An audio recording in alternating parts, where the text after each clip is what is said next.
pang khâu tân na nang jam parisi na sa tất thăng có nhiều lật xa lâu khăn thay mất khăn nang jam pari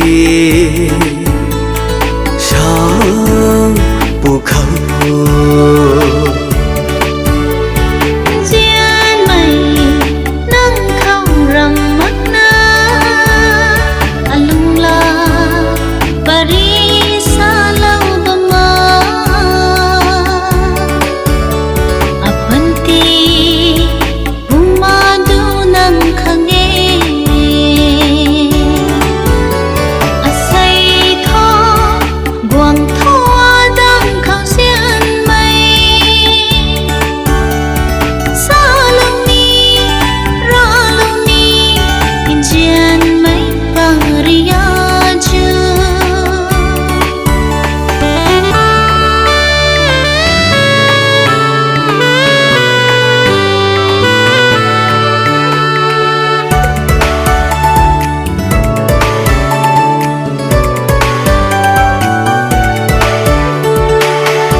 tiếng xin na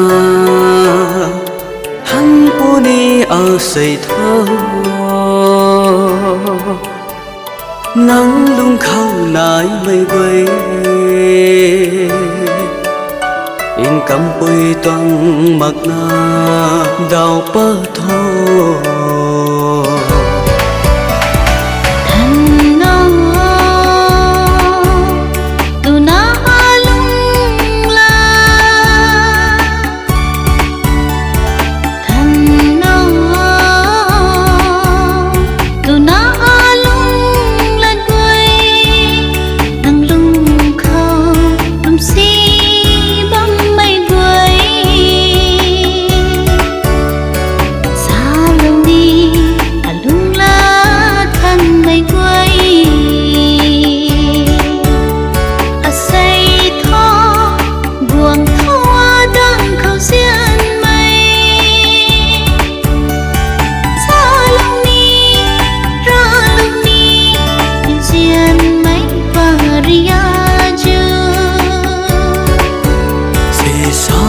thô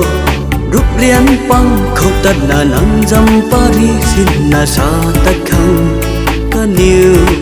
lật xa lâu khăn thay mắc khăn